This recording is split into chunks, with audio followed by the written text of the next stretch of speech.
lagi makan gitu.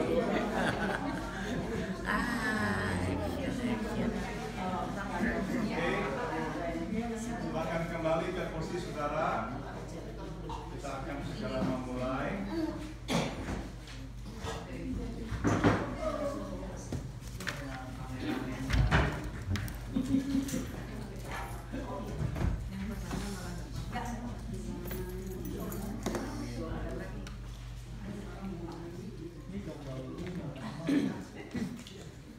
Mari kita membuka.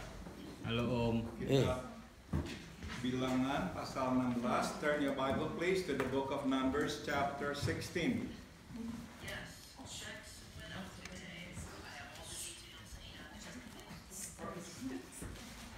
Kitab Bilangan pasal 16, the book of Numbers chapter 16. Kita membaca ayat 4 hingga ayat 7. Let's read from verse 4 to verse 7. Mari kita membacanya. 1, 2, 3. Ketika Musa mendengar hal itu, sujudlah ia. Dan ia berkata kepada Korah dan segenap kumpulannya, besok pagi Tuhan akan memberitahukan siapa kepunyaannya dan siapa yang kudus. Dan ia akan memperbolehkan orang itu mendekat kepadanya. Orang yang akan dipilihnya akan diperbolehkannya mendekat kepadanya. Perbuatlah begini, ambillah pembaraan, hai Korah dan kamu segenap kumpulannya. Bubuhlah api ke dalamnya dan taruhlah ukupan di atasnya di hadapan Tuhan pada hari esok. Dan orang yang akan dipilih Tuhan ialah yang kudus. Cukuplah itu, hai orang-orang Lewi. Mari kita berdoa. Let us pray. Bapa, kami sudah membaca firman-Mu. Kami memohon kemurahan-Mu sekarang untuk menjelaskannya kepada kami. Our Heavenly Father, we have read your word. So now we pray for your mercy to explain this to us. Dalam nama Tuhan Yesus kami berdoa. In the name of Jesus we pray. Amen. Halaman 29 di selebaran yang ada di tangan saudara, page 29. Ada waktunya menjelaskan dan membela diri. Ya, there are times to explain and to defend ourselves. Ada waktunya berdiam diri dan meminta Tuhan menjelaskan dan membela kita. Tambahkan kata membela. Meminta Tuhan menjelaskan dan membela kita. Ya, maaf. So there are times that we be still and ask God to explain and to defend us. Pemberontakan Korah, Datan dan Abiram beserta 250 pemimpin rohani dan komunitas tidak dapat dihadapi dengan cara manusia. Musa tahu itu. The rebellion of Korah, Datan and Abiram, along with the 250 spiritual and community leaders, could not be dealt with men's ways. And Moses knew that. Oleh karenanya, ia langsung meminta Tuhan untuk menjelaskan dan membelanya. Therefore, he went straight to the Lord God to explain him and to defend him. Hanya Tuhan yang dapat menyelesaikan masalah sebesar itu. Only God who's able to deal with that problem in that magnitude. Dari sini dapat kita petik satu pelajaran, yaitu ada waktu di mana kita justru tidak ikut campur. Tambahkan kata campur dalam penyelesaian masalah. So, from this we can learn one lesson, and that is, there are times in which we should not get involved in dealing with the problems or trying to cope with the problems. Sambung, bila kita ikut campur, kita malah akan memperkeruh, bukan menyelesaikan masalah. If we got involved, we would make things worse. We would not solve the problem.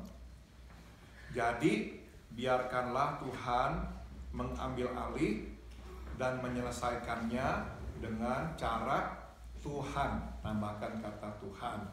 So let God take over and deal with it in His way. Saudara, sudah tentu saya nggak berkata kepada kita semua, pokoknya lari dari masalah. Of course, I'm not saying to you, always run from problem.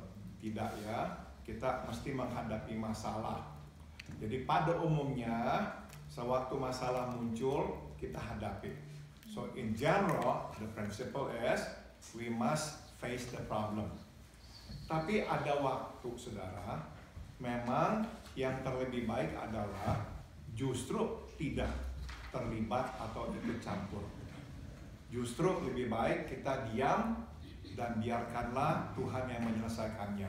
Sebab kita tahu kita sendiri tidak bisa menyelesaikannya. So there are times it is better for us just to be still, not to get involved, and let God deal with it. Because we know after all, it wouldn't help.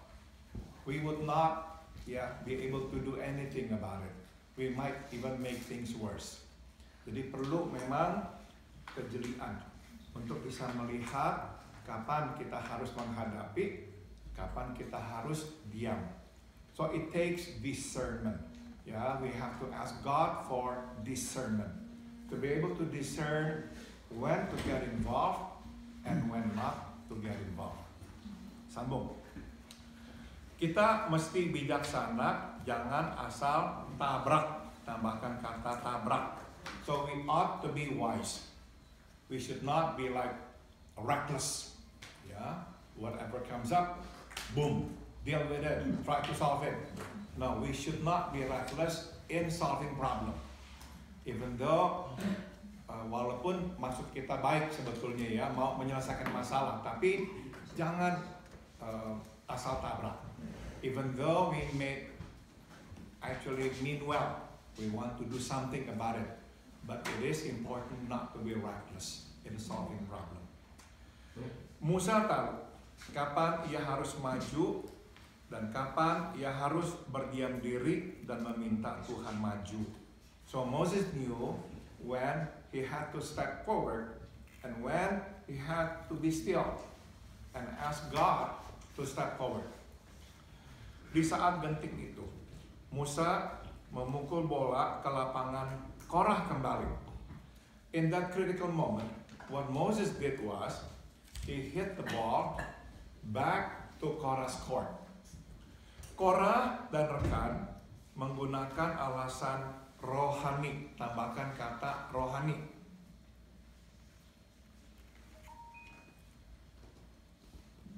Sebagai dasar pemberontakannya terhadap otoritas Musa dan Harun, seakan-akan Tuhan berpihak kepada mereka. You see, Korah and his associates used spiritual reason or foundation as the core for his rebellion against Moses and Aaron's authority, as if God was on their side. Nah, Musa menanggapinya dengan dasar pijakan yang sama. Ia menyuruh mereka datang kepada Tuhan dan meminta Tuhan untuk memutuskan. Tambahkan kata memutuskan. And in response, Moses actually responded in kind. He used the same spiritual basis. He asked them to come to God and ask God to make his decision. Jadi Korah menggunakan alasan rohani. Ya, ingat ya, kita telah bahas minggu lalu ya. Kamu ini meninggikan diri di atas umat Tuhan yang kudus. You remember what they said ya against Moses and Aaron. You guys exalt yourself over and above the holy people of God. So he used spiritual reason to attack Moses and Aaron. What Moses did, he hit the ball back and he scored. He said, okay, if that's what you said, then let's go to God. Ya, let him decide. Itu yang Moses lakukan. Jadi siapa kepunyaannya dan siapa yang kudus. Let God decide whose possession, who belongs to God and who are actually holy. Musa menyimpulkan, orang yang akan dipilihnya akan diperbolehkannya mendekat kepadanya. So Moses set that criteria. Those whom he will choose, he will allow them to come near him. Sambung lagi. Di sini kita melihat hikmat, tambahkan kata hikmat, dan kerohanian berpadu dengan harmonis. So here we can see wisdom and spirituality work side by side harmoniously. Mungkin sekali Korah menyangka bahwa Musa akan marah dan berusaha memadamkan pemberontakan dengan kekerasan, tambahkan kata kekerasan. Perhaps Korah thought that Moses would react in anger and try to put out the rebellion by force. That's not what he did. Jika itu yang terjadi, kalau Musa memberikan tanggapan dengan kekerasan, maka Korah akan memperoleh lebih banyak amunisi untuk membuktikan bahwa Musa bukan pemimpin yang rohani dan bahwa Musa berusaha menggenggam kekuasaan. Tambahkan kata kekuasaan. If Moses had responded using violence against them to quench the rebellion, then Korah would actually get more ammunition to prove that Moses was not a spiritual leader. And that's why he tried to quench this rebellion using force. Nah, puji Tuhan atas hikmat yang diberikan Tuhan kepada Musa. So thank God for the wisdom given by God to Moses. Dan puji Tuhan bahwa Musa seorang yang rohani. And we also thank God Moses was a godly man. Dia tidak gila kekuasaan. He is not into power. Dia bahkan rela menyerahkan kuasanya. Sebab dia tahu bahwa kuasanya berasal dari Tuhan. He was willing to give up his authority, his power. Because he knew that power came from God. Dia sekadar menerima dan menjalankannya sesuai arahan Tuhan. He simply received that power from God and carry out his will in accordance to his plan. Dari sini, sambung lagi, dapat kita petik pelajaran kedua, yakni pada akhirnya faktor terpenting dalam penyelesaian masalah adalah kerohanian kita sendiri. So from this we can glean the second lesson, which is in the end, what is really important in coping with or in dealing with problem is our own spiritual condition. Kita mesti berhikmat. We ought to have wisdom. We must be wise. Kita harus belajar cara yang sehat dan efektif menghadapi krisis. We of course need to learn the healthy and effective ways to deal with crisis. Dan kita harus terbuka terhadap masukan orang lain yang lebih berhikmat daripada kita.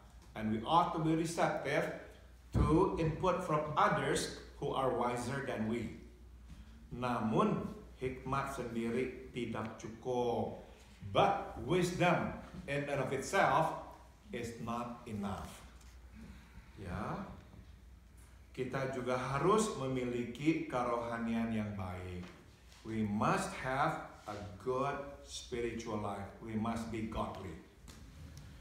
Di bawah kendali kerohanian yang buruk, hikmat dapat berubah menjadi alat yang efektif namun jahat. Tambahkan kata jahat. So under the power of a bad spiritual condition, wisdom can turn into, yes, an effective means, but evil. Stop dulu. Saudara, penasehat Daud yang bernama Ahitofel, seorang yang luar biasa bijaksananya. David's advisor, namely Ahitophel, was a very, very wise man. Saudara, dia itu benar-benar menjadi seperti terang bagi Raja Daud dalam menghadapi begitu banyak tantangan dalam hidupnya.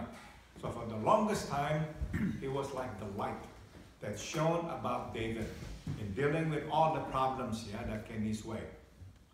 Nah, kita tahu saudara, akhirnya dia memihak kepada Absalom waktu Absalom memberontak terhadap Daud. We know that in the end he turned against David. He sided with Absalom when Absalom rebelled against David. Saudara, ingat nggak apa yang terjadi, saudara? Waktu Daud tahu Ahitofel itu membelot, Daud ketakutan. You see, when David learned that Ahitofel turned against him, sided with Absalom, David was scared.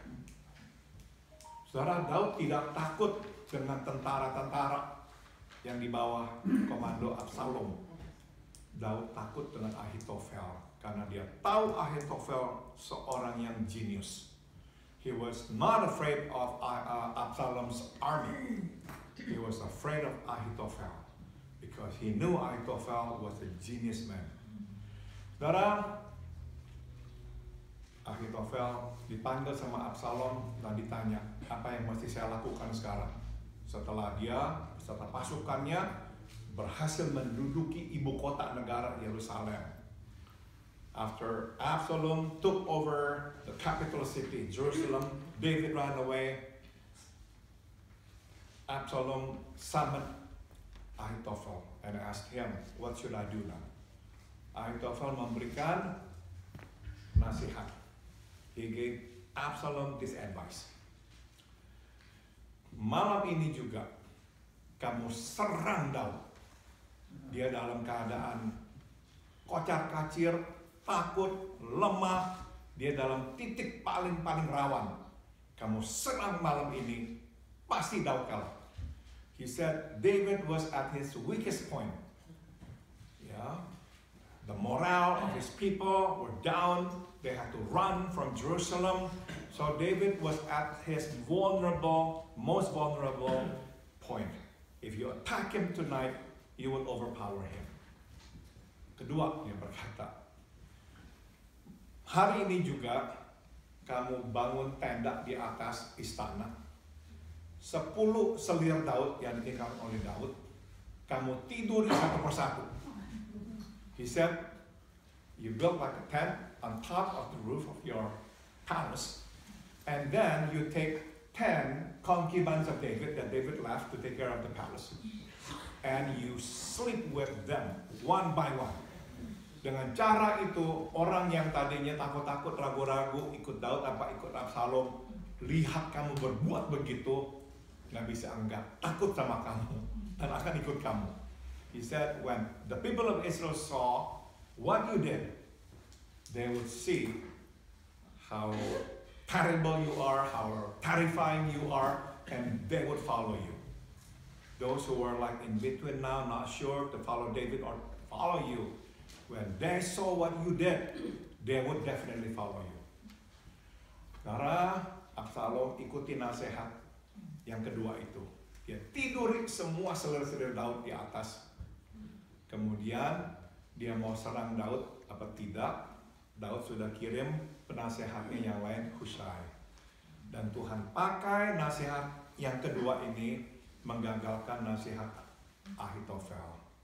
So David did what Absalom suggested. He slept with David's concubines.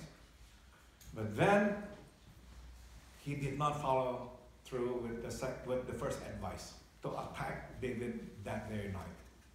He listened to another advisor of David that David had sent, to actually block Ahithophel's advice.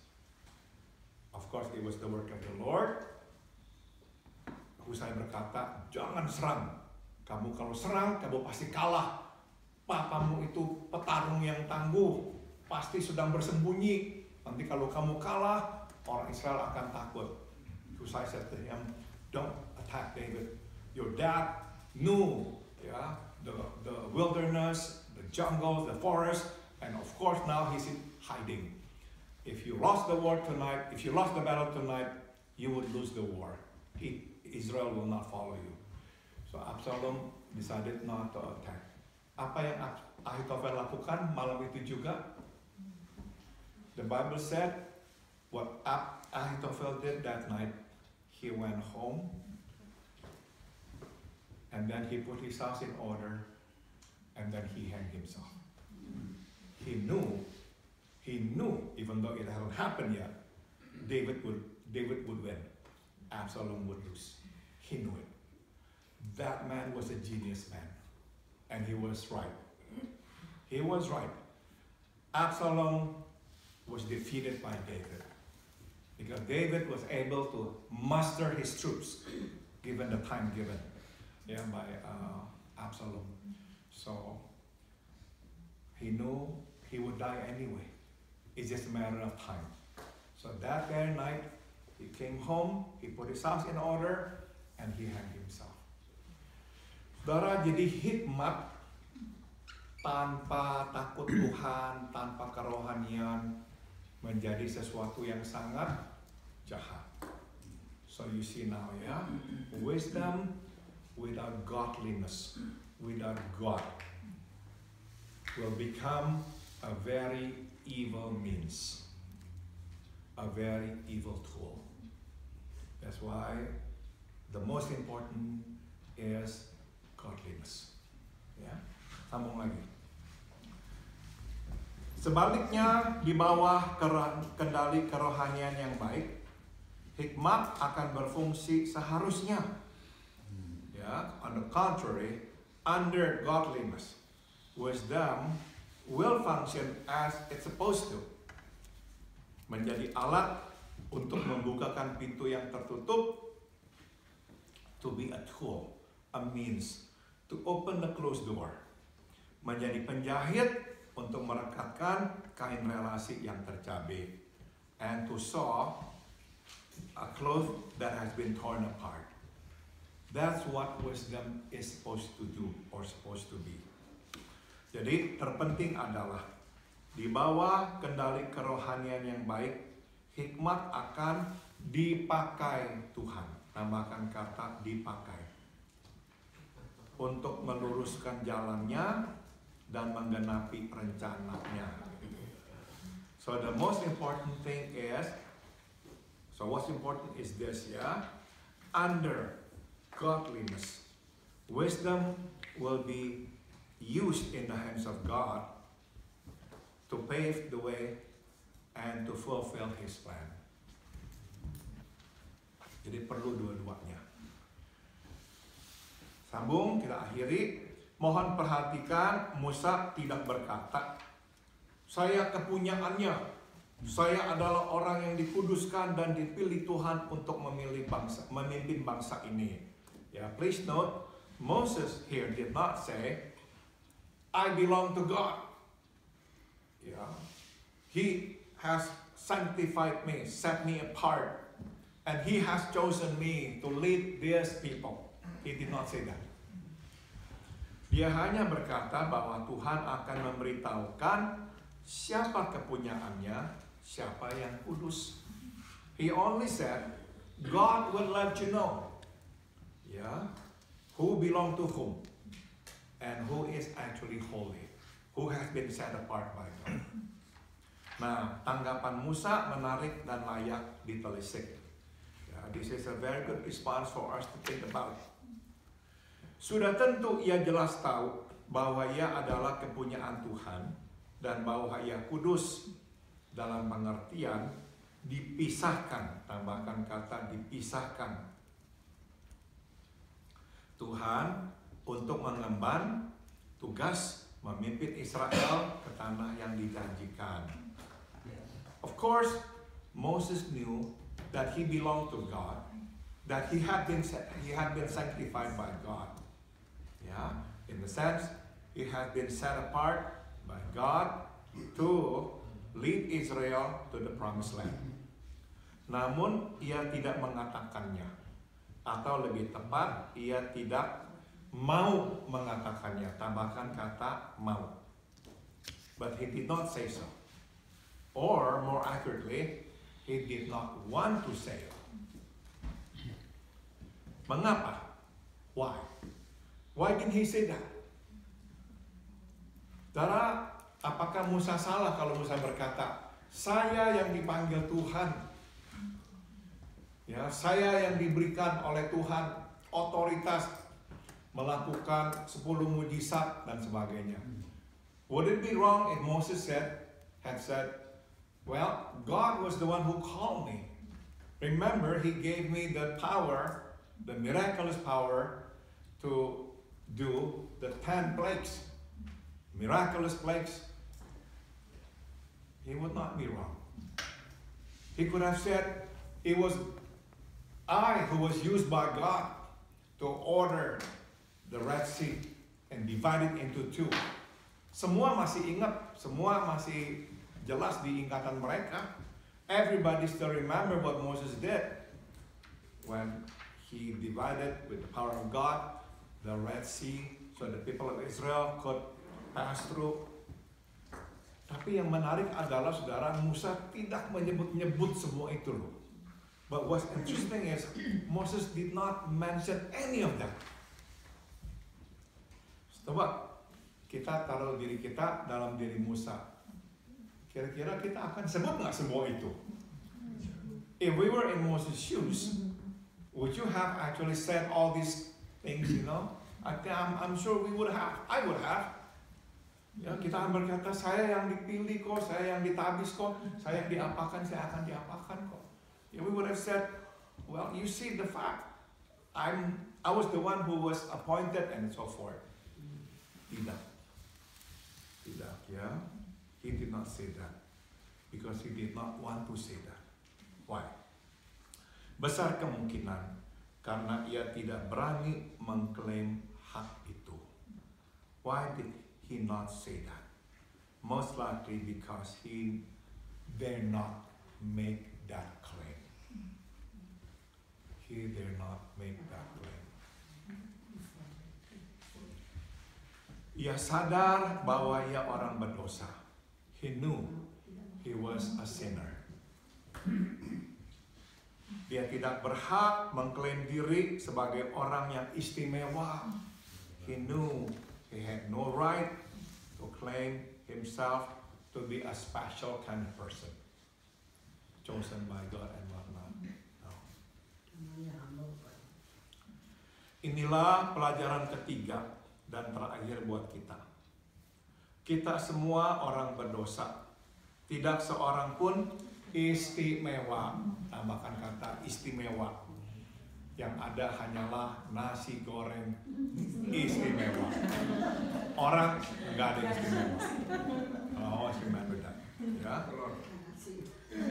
This is the last lesson for us. We are all sinners. None of us is special. Only there is special fried rice, special chow mein, special fried noodle. But no special person. None of us is special. Sebab Tuhan tidak mengenal istilah istimewa. Ia hanya mengenal istilah diperkenan. Tambahkan kata diperkenan. God did not, or God does not know the term special. God only knows the term pleasing to Him. Pleasing to Him. None of us is special. Yeah. We can only be pleasing to God or displeasing to God. Saudara, tahun 80-an adalah tahun yang penuh gejolak di dunia kekristenan di Amerika Serikat. The 1980s was a very turbulent period in American Christianity. Pertama-tama kita mendengar berita kejatuhan pendeta Jimmy Baker. Ya, semua yang seusia dengan saya, ya, those of you who are about my age, Kim, Rose, you remember. Saudara, itu berita menggemparkan luar biasa ya. Maybe you remember ya, that was a big news. Setelah itu saudara, ada lagi yang jatuh. Sebetulnya orang ini juga dikenal sekali. Namanya Gordon MacDonald. After Jimmy Baker, another person also fell. Of course, after that, Jimmy Swaggart. Yeah? But after those two Jimmys, the third one is Gordon. Not Jimmy. Gordon MacDonald. Dia itu pendeta sebuah gereja, Grace Chapel di Massachusetts, dan kepala InterVarsity Christian Fellowship. He was the pastor of Grace Chapel in Massachusetts, and he was the head of the chairman of InterVarsity Christian Fellowship. Saudara, waktu dia itu jatuh, dia mengaku kepada gerejanya. When he fell into sin, on his own initiative, he went to the board of deacons and admitted to his moral failure. Nah, karena dia mengakui, para tua-tua mengampuni dan meminta dia untuk tetap melayani. Because he voluntarily admitted to it, confessed to his sin. The board then decided to keep him. And they told him, okay, you don't have to tell anyone. Do not make it public.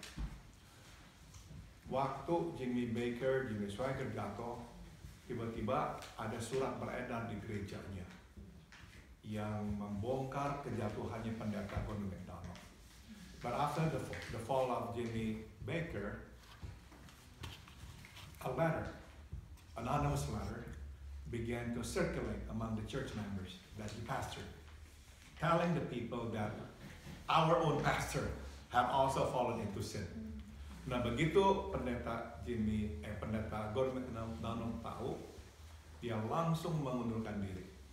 The moment he found out that his people or they knew about it, he opened up and then he resigned from pastoring. Nah, saya masih ingat saudara, dia diwawancarai oleh majalah Christianity Today kalau salah, atau Leadership, saya lupa. I remember he was interviewed by a Christian magazine at the time. Dan salah satu pertanyaan yang diajukan adalah, apa yang engkau akan lakukan sekarang? And I remember he was asked this question, what will you do now? Dia berkata, saya akan keluar dan saya tidak akan mengambil inisiatif untuk kembali melayani. Kalau sampai Tuhan menghendaki saya melayani lagi, itu harus datang dari umat Tuhan sendiri. He said, I will not take the initiative to insert myself into ministry anymore. If God wanted me to come back, God would move His people and use His people to bring me back. Nah, dia gunakan contoh Raja Daud. Waktu Daud lari dari Yerusalem, pengikutnya berkata, perlu nggak kami bawa tabut perjanjian? Daud berkata, tinggalkan di Yerusalem. Kalau Tuhan menghendaki saya kembali ke Yerusalem, saya akan kembali ke Yerusalem. Gordon MacDonald used the example of David. When David ran away from Jerusalem, chased by Absalom, his followers brought along with them the Ark of the Covenant. David was the one who said, no, you bring it back to Jerusalem. Put it back in the temple of God. If God wanted me to come back, He would bring me back. But I would not force myself into coming back. Nah saudara, ini sikap yang kita belajar hari ini, enggak mengklaim hak kita. So this is what we learn today. Do not claim our right. Ya, jangan berkata saya seharusnya begini begitu, jangan. Gordon MacDonald tidak berkata saya pendeta di sini, Tuhan memakai saya menjadi berkat buat gereja ini dan sebagainya, saudara. Karena itu gereja bertumbuh dipakai Tuhan, memang di bawah pengembalaan Dia. Dia tidak mengklaim itu, dilepaskan. Gordon MacDonald did not say, God used me mightily in this church. The church grew because of me. I should be here. No, he did not. He resigned, just like that. Bertahun-tahun kemudian, saudara, tebak apa yang terjadi? Gereja itu memanggil dia kembali. Dan dia melayani sampai dia pensiun. Years later, the church, Grace Chapel, called him back to serve as their pastor. And he served there until he retired. That's the way to do it, ya. Nggak mengklaim. Kita semua orang berdosa. Ya, we're all sinners. Nggak ada yang spesial. Hanya ada apa?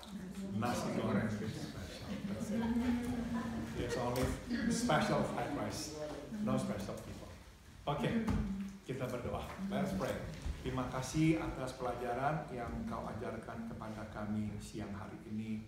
Thank you, Heavenly Father, for the lesson that you taught us today. Biar kami ingat hal ini, kami hanyalah orang-orang berdosa.